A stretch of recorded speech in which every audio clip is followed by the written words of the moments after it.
Welcome, scholars, to Lesson 3-2.1, Trade in China.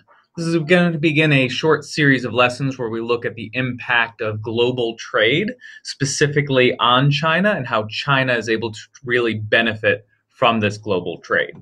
But first, let's look at the roots of this. Because around 300 CE, we have two great empires. We have the Romans and we have the Chinese under the Han. But both of these dynasties were in decline. They were collapsing, and within 200 years, neither of them would exist. Now, this is going to have, obviously, a devastating effect on both Chinese and Roman civilization. However, it's going to have some positive impacts as well, because as these empires are collapsing, there's this massive migrations and invasions and people mixing with other people and people moving around. And this leads to all kinds of new exposure to other peoples. And will eventually lead to a connection between the East and the West as new empires arise with different knowledge of the world. And this expands into more and more connections, the world becoming more and more connected, because around the Chinese and around the Romans, everybody had gravitated toward these two great powers. Without them, they start to look elsewhere, and they begin to exchange goods and ideas with other people. Everybody that existed as a satellite of Rome was only trading goods and ideas with Rome. Everybody who existed as a satellite of China was trading goods and ideas with China. Now, all of a sudden, they've got to look elsewhere. And this is going to lead to greater, wider trade networks developing throughout Europe and Asia. And as these networks develop, we have more urbanization, the growth of cities along these trade routes, the growth of economies as a whole. And China is really going to benefit from these trade networks more than anyone else. Now, these trade networks, of course, are the Silk Road. We've mentioned the Silk Road before several times in this class. And I want to bring this back, and we'll be talking about this for a little while, because it's going to impact the Chinese economy so much.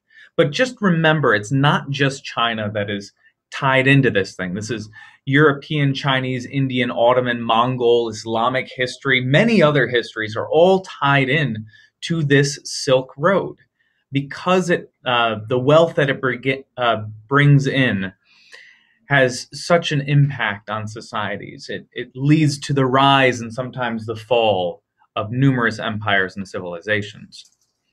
Now, this is because trade is incredibly beneficial. Trade leads to the increase of wealth and the development of civilizations as a whole. And this is because merchants are going to travel around the world, and they're going to bring with them goods and ideas to new areas. Now, they do this for economic reasons. They're just simply looking to get the best price for their goods. They want to become wealthy. And the best way to become wealthy is take a good that's common in your area of the world, take it to another area where nobody's ever heard of it, and you can sell it for an incredibly high price. And if you do this long enough and well enough, you become very rich. That is the benefit for the merchants. The benefit for society is it gives you access to luxuries, things that you normally wouldn't have but that you want, and they enrich your life. Now, merchants who travel, they travel for the idea of acquiring wealth for themselves. But of course, when they bring these goods into a new area, they are bringing wealth in as well. And this leads to the development of market towns and market cities. And I can't pause this, so they're going to hear this conversation. Okay, 2 minutes. Sorry for that interruption. These trade centers are, they're going to attract non-merchants who want to provide services for these travelers. So you're going to get people who aren't merchants who come in and make a living. You have innkeepers who are going to provide food and shelter. You have wagon wrights who are going to help repair damaged goods.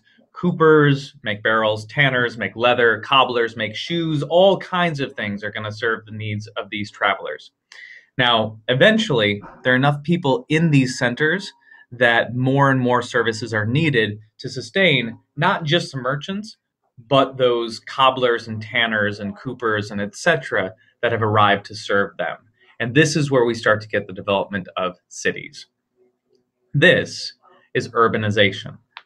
And along the Silk Road and other trade roads that are developing, market towns are growing into cities. And this is happening in China more so than anywhere else.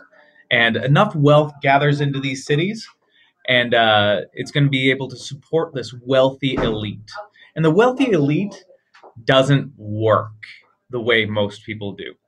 And within a Confucian society, and this is where our background in religion is, philosophy is going to be important.